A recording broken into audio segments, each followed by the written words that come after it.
08 요청. 부탁하라. 친해질 것이다. 왜냐하면 인간은 자기에게 호의를 베풀어준 사람보다 자기가 호의를 베푼 사람을 더 좋아하고 누군가에게 기꺼이 도움을 줄 수 있을 때 존재감을 느끼면서 행복해질 수 있기 때문이다. 내 책을 읽은 독자 한 명이 보내온 사연이다. 교수님의 책, 끌리는 사람은 1%가 다르다 중에 내가 감사하게 느낄 때라는 부분에서 딸이 미안해하면서 용돈을 달라고 할 때 감사한 마음이 든다. 는 교수님의 이야기를 읽다가 저도 아빠에게 부탁을 해보고 싶어졌습니다. 그래서 지금은 제가 용돈을 드리고 있는 나이 든 아빠에게 전화를 걸어 아빠에게 용돈을 받고 싶다고 어린아이처럼 말했습니다. 그러면서 항상 고맙고 사랑한다고 말했습니다. 아빠가 얼마나 기뻐하시던지요. 가끔 아빠가 자식들에게 기꺼이 해주면서 보람을 느낄 수 있는 작은 일을 부탁해 봐야겠습니다. 이처럼 사람들이 자기에게 도움을 준 사람보다 자기가 도움을 제공한 사람을 더 좋아하는 심리를 벤저민 프랭클린 효과라고 한다. 벤자민 프랭클린 효과라고 부르는 데는 사연이 있다. 벤저민 프랭클린이 펜실베이니아주 의원으로 활동할 때의 일이다. 틈만 나면 프랭클린을 비난하고 헐뜯는 정적이 있었다. 프랭클린은 그와의 관계를 개선하고 싶었지만 전공법을 써서 화해를 청해봤자 효과가 없을 것이라고 판단해 오해 전략을 구사했다.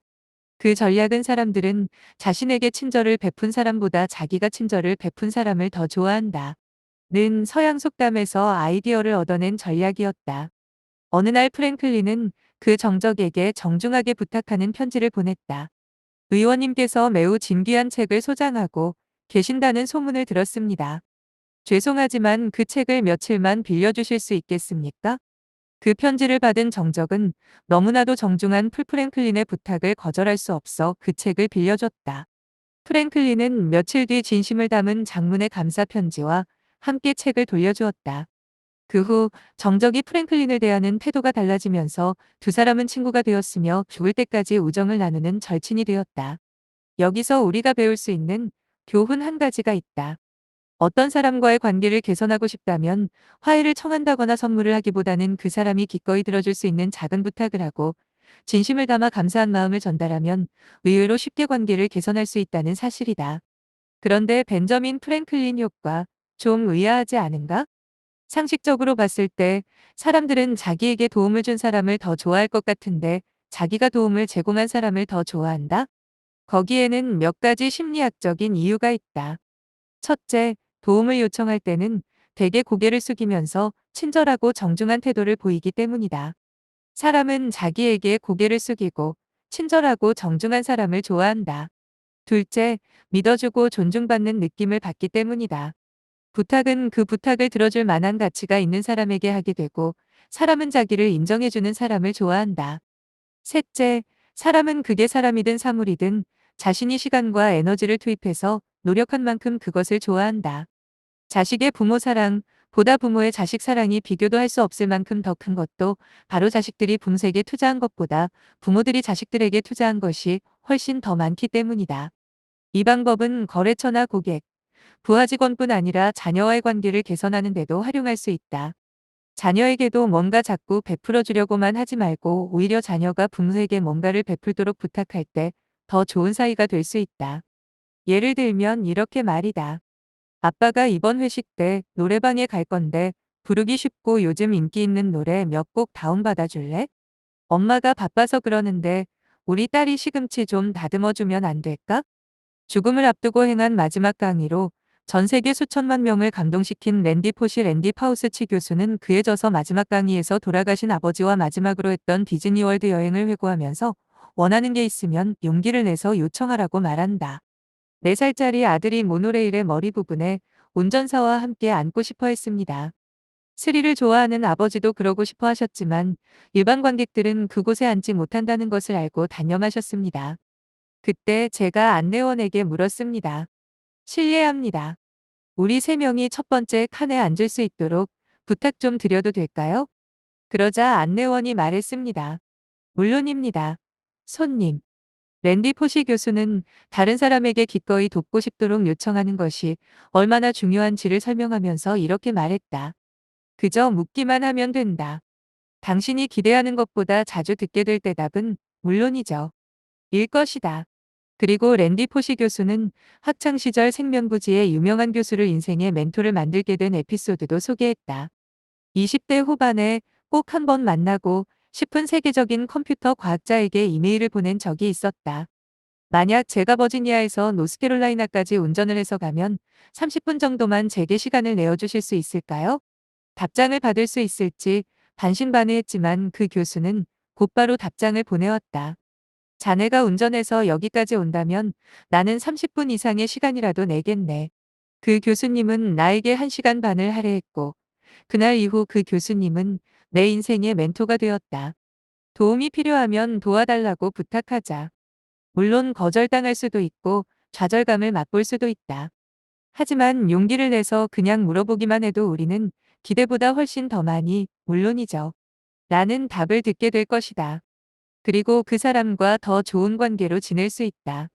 그렇다고 무턱대고 내키는 대로 물어보면 안 된다. 아무 생각 없이 도움을 청해서도 안 된다. 도움을 받으려면 무엇보다 상대방으로부터 우리를 돕고 싶은 마음이 들게 해야 한다. 도와주고 싶은 이유를 제공해야 한다. 상대방이 누구인지도 모르고 제대로 된 이유도 제공하지 않은 채 부탁하는 사람에게 도움을 줄 사람은 없다. 사람은 이유를 찾는 존재이기 때문이다. 부탁하는 사람이 아니라 부탁을 들어줄 사람의 입장에서 도와주고 싶은 이유, 도와주지 않으면 안 될 이유를 제공해야 하며 거기에는 다음과 같은 3가지를 명심해야 한다. 첫째, 도움을 요청할 때는 상대방이 기꺼이 제공할 수 있는, 다시 말하면 부담이 없는 도움을 요청해야 한다. 상대방이 기꺼이 제공할 수 없는 요청이나 제공하고 싶지 않은 부담스러운 요청을 하게 되면 상대방이 더 피하려 하기 때문에 오히려 역효과가 난다. 둘째, 자신이 어떤 노력을 했는지 알려줘야 한다. 하늘은 스스로 돕는 자를 돕는다는 서양 격언이 있다. 진인사대 천명, 진인사대 천명이라는 동양 격언도 있다. 모두 인간으로서 해야 할 일을 다하고 나서야 하늘이 돕는다는 말이다. 어디 하늘뿐이겠는가? 세상에 아무 노력 없이 남의 도움만 바라는 사람을 선뜻 나서서 도와주겠다는 사람은 없다. 도움을 받으려면 상대에게 자신이 했던 그간의 노력과 실천 과정을 알려서 도와주면 보람이 있을 거라는 확신을 줄 수 있어야 한다. 도움을 청해도 반응이 없다면 상대에게 자신이 도와줄 가치가 있는 사람이라는 확신을 심어주지 못했기 때문이다. 셋째, 남다르게 요청해야 한다. 조언을 요청하면서도 건성으로 하거나 남들과 똑같은 방식으로 부탁하는 사람들이 많다. 조언이나 도움을 청하려면 상대를 진심으로 존중하면서 배우려는 태도와 겸손한 자세를 갖추고 남다르게 접근해야 한다. 정중하지 못한 사람에게 도움을 줄 사람은 없다. 남다른 도움을 원한다면 남다르게 요청해야 한다. 상대의 반응이 신통치 않다면 먼저 도움을 요청하는 자신의 태도에 문제가 없는지부터 살펴보자. 넷째, 보답을 하거나 피드백을 제공해야 한다.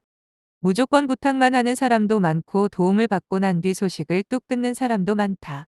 한 연구에 따르면 그냥 무심코 도움을 청했을 때 도움을 받을 가능성은 25%를 넘지 못한다. 하지만 보답 가능성을 제시하면 그 가능성은 80% 이상으로 껑충 뛴다. 어떤 관계든 한쪽만 이득을 보는 일방적인 관계는 오래 지속될 수 없다. 그런데 무엇으로 보답해야 할지 모르겠다면 상대방의 입장에서 생각해 보면 된다. 또 조언이나 도움을 받았다면 결과에 대한 피드백을 제공해야 한다. 표가 안 나는 일에 시간과 에너지를 투자하고 싶어 하는 사람은 없으며 보답할 줄도 모르고 결과조차 알려주지 않은 사람에게 다시 도움을 줄 사람도 없다. 한 번 도와줬던 사람이 다음번 요청에 냉담한 태도를 보인다면 그것은 상대에게 피드백을 제대로 제공하지 않았거나 기대치 위반의 보답을 하지 않았다는 증거다. 러시아의 데무노 톨스토이도 전쟁과 평화에서 이렇게 말했다. 우리는 다른 사람이 우리에게 잘해준 만큼 그들을 좋아하는 것이 아니라 우리가 그들에게 잘해준 만큼 그들을 좋아한다. 누군가에게 기꺼이 들어줄 수 있는 작은 부탁을 하고 진심을 담아 고마운 마음을 표현하는 것도 기대치 위반의 작은 감동이 될 수 있다. 부탁 하나로 말썽장이가 달라졌어요. 말썽장이 아이들을 변화시키기 위해 지적하고 훈계하고 질책하는 선생님들이 많다. 하지만 그 방법은 생각처럼 효과를 발휘하지 못한다. 그보다 훨씬 효과적인 방법이 있다. 그들이 기꺼이 할 수 있는 작은 부탁을 하는 것이다. 다음은 말썽꾸러기 학생을 맡아 고충을 호소해왔던 한 초등학교 선생님이 보내온 메일이다. 저희 반에는 늘 삐딱하고 말썽만 부리는 아이가 있습니다. 그래서 교수님께서 조언해 주신 대로 그 말썽꾸러기에게 도움을 청해 보기로 했습니다. 너는 선생님보다 글씨체가 예쁘니까 수업에 쓸 단어 카드를 좀 만들어 줄 수 있겠니? 그러자 아이는 시큰둥한 표정으로 마지못해 응하는 것 같았습니다. 그런데 놀랍게도 다음날 예쁘게 만든 카드 한 묶음을 가져왔지 뭡니까? 그래서 알파벳을 예쁘게 쓸 수 있는 방법을 친구들에게 가르쳐 주지 않겠느냐고 다시 부탁해 봤어요. 아이는 흔쾌히 수락하고 그 일도 거뜬히 해냈답니다. 그 후부터는 교사들에 대한 삐딱한 그 아이의 태도와 친구들에 대한 폭력적인 행동이 거짓말처럼 사라졌습니다. 나는 그 선생님에게 다음과 같은 내 경험을 소개해주면서 지적하고 훈계하기보다 말썽장이에게 뭔가 도움을 요청해보라고 조언했었다. 내 수업을 듣던 남학생 한 명이 유달리 눈에 거슬렸다. 삐딱한 자세, 냉소적인 표정에 필기도 하지 않았다. 가끔은 곤혹스러운 질문을 해서 나를 당황하게 만들기도 했다. 나중에 알고 보니 다른 교수들에게도 그런 모습을 보여 다들 그 학생을 몹시 싫어했다. 어느 날 나는 그 학생을 연구실로 불렀다. 그리고 이렇게 부탁했다. 내가 요즘 엄청 바빠서 그러는데 자네 발표할 때 보니까 PPT를 깔끔하게 잘 만들던데 나 좀 도와줄 수 있을까? 내가 부탁한 일을 처리해 준 날 나는 그 학생에게 저녁을 사주면서 술도 함께 마셨다. 그리하여 수업 시간에 보인 삐딱한 자세와 교수들에게 의도적으로 곤혹스러운 질문을 던지게 된 숨겨진 사연도 듣게 되었다. 그 후로 그 학생은 자세뿐 아니라 표정과 눈빛도 달라졌다. 가끔은 내 연구실을 자발적으로 찾아오기도 했다. 졸업 후 시간이 많이 지난 어느 날 대기업 임원이 된 그 학생이 연구실로 나를 찾아왔다. 그리고 이런저런 이야기 끝에 이렇게 말했다. 유일하게 교수님만 제 작전에 넘어가지 않았습니다. 그때 교수님께서 제게 PPT를 부탁해 주신 덕분에 제가 이 자리까지 오게 된 것 같습니다. 하면서 명함을 내밀었다. 큐. 관계를 발전시키기 위해 도움을 요청하고 싶은 사람은 누구이고 어떤 부탁을 어떻게 하고 피드백과 보답은 어떻게 하고 싶은가? 키포인트. 사람은 자기에게 호의를 베푼 사람보다 오히려 자기가 호의를 베푼 사람을 더 좋아한다. 더 친해지고 싶은가? 그렇다면 상대방이 기꺼이 제공할 수 있는 작은 도움을 정중하게 요청하라. 그리고 도움에 대한 피드백과 칭찬, 감사, 보답으로 기대치 위반의 감동을 제공하라. 샵 이민규 교수 샵 명언산책 샵 관계와 소통 샵 심리법칙 샵 1% 행동심리학자 샵 아주대학교 샵 끌리는 사람 샵 표현해야 사랑이다 샵 생각의 각도 샵 발상전환 샵 관점 바꾸기 샵 요청 샵 부탁 샵 알라딘 효과 샵 벤저민 프랭클린 효과